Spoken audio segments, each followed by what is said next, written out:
Ce samedi 8 avril, Ivan a décroché sa place in extremis dans The Voice 2023. Si tous les coachs auraient aimé se retourner, en réalité seulement 3 d'entre eux étaient en mesure de le faire. Une règle qu'il ne connaissait pas, même s'il n'a pas été surpris par ce retournement de situation. Les ultimes auditions à l'aveugle de The Voice 2023 ont été diffusées ce samedi 8 avril sur TF1. De nouveaux candidats ont tenté leur chance dans l'aventure remportée par Noor en 2022.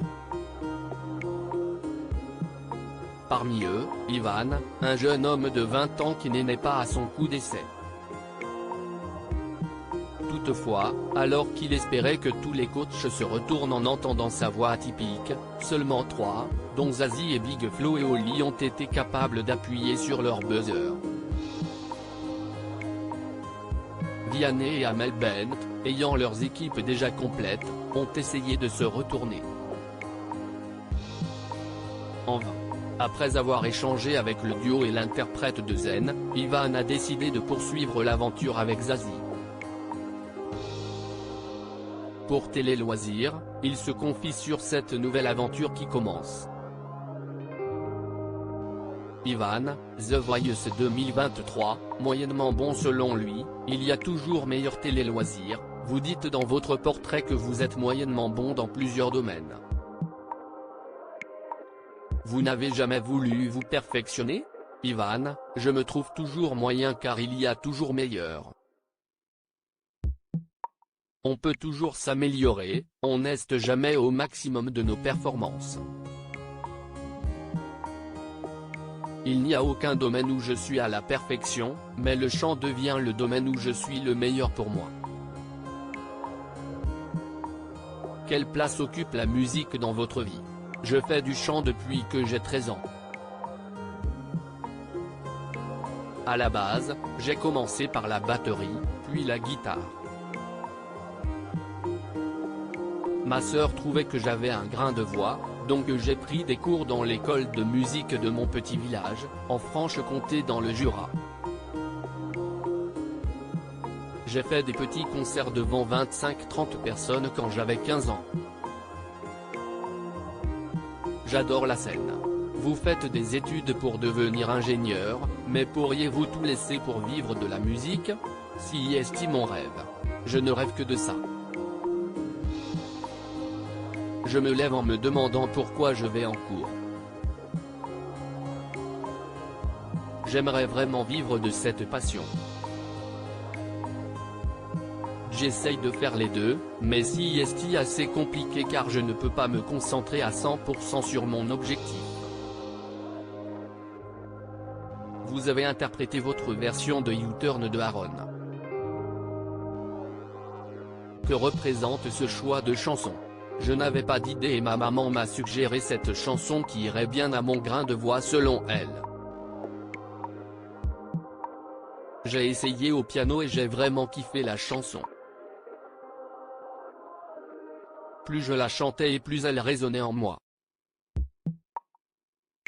Maintenant, j'adore la chanter.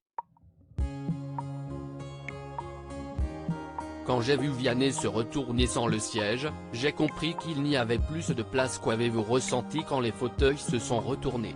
C'était très bizarre. J'étais partagé entre l'émotion de la chanson et l'émotion du plateau. Je rêvais de ça depuis plus de 10 ans, et c'était un vrai mélange d'émotions. J'ai souri, mais en même temps, j'étais dans une ambiance triste pour chanson. Mes émotions étaient partagées. C'était assez fort. Saviez-vous que Vianney et Amel Bent n'avaient pas le droit de se retourner? Non. Je ne savais pas, mais quand j'ai vu Vianney se retourner sans le siège, j'ai compris qu'il n'y avait plus de place, car je passais l'un des derniers. Mais si est-il un beau geste qu'il se soit retourné? Je ne pensais pas que c'était possible. Dans mon cœur, ils se sont tous retournés.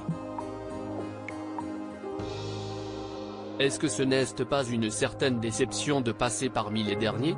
Ce n'était pas une déception, mais plutôt un challenge. Je savais qu'il y avait moins de place et que ça allait être plus sélectif. C'était plus dur, mais ça signifie encore plus qu'il se soit retourné. Zazie m'a convaincu. Vous êtes parti avec Zazie, mais votre choix aurait-il été différent si tous les coachs avaient pu se retourner? Honnêtement, je ne pense pas. Après, peut-être que le dialogue que j'aurais eu avec Vianney ou Amel Bent aurait changé quelque chose. Mais si est-il vraiment sur le moment que j'ai choisi? Zazie m'a convaincu. Si est-il son discours, ou si est-il la petite phrase à la fin qui vous a le plus convaincu? J'écoutais Zazie par le biais de maman quand j'étais petit. J'avais ce petit truc dans la tête, si est-il le modèle de la famille. Je connais ses chansons et je l'admire. Elle a des textes très forts et magnifiques. Finalement, votre choix était fait d'avance. Je ne sais pas. J'adore Zazie, mais Big Flo et Oli sont aussi les premières personnes que j'ai vues en concert. Je suis fan. C'était un choix cornélien. À lire aussi The Voice 2023, ce candidat était l'un des visages d'une célèbre émission diffusée dans les années 90.